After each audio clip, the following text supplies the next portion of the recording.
Hi, and thanks for logging on to the Daily Dvar News, a brand new Halacha 4 units for Thursday, the 16th day of January, which is the 15th day of Shvat, Tu B'Shvat. And a special thought for you on the day of Tu B'Shvat. You know that whenever we celebrate a Jewish holiday, what we kind of do, we don't just not like really just commemorating something that happened a long time ago, but we are actually like reliving.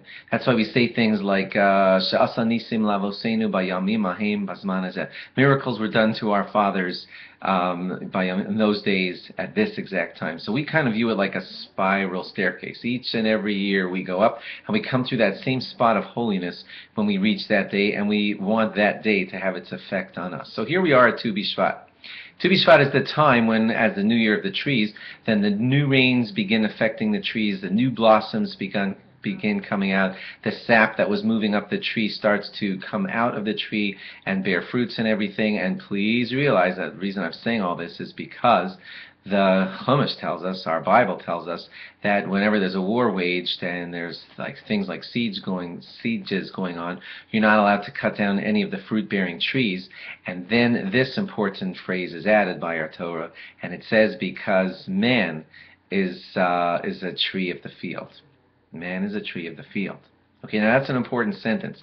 It's kind of alluding to this reality that as we go through this spiral at this time of the year, and that holiness imbues upon us the feeling of the fruits are bearing, the sap is coming out, the trees are getting the new rains, and everything is renewed with vigor, the man who is the tree of the field, that's us, at this time of the year also should be going through that same spiritual awakening. It's not an accident. We are asked to live through this day, eat the fruit of Israel, make the blessings and everything, but have that give us a feeling that we should have our sap being renewed and with new vigor. And what are our fruit? Our mitzvos and our Torah, that they should all be growing out of us much more amazingly as we come slowly out of the winter season and we start looking towards the spring and the new sap coming up.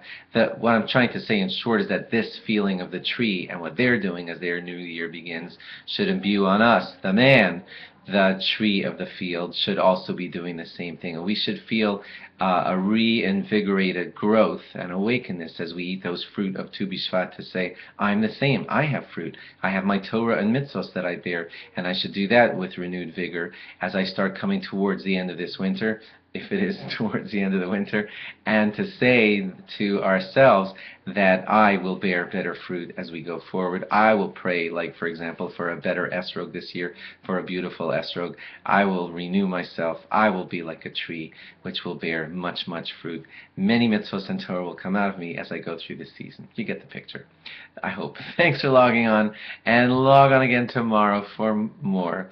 Remember, don't say Tachnun on the day of Tu B'Shvat, and have a very meaningful New Year for the trees. Log on again tomorrow for more. Bye-bye.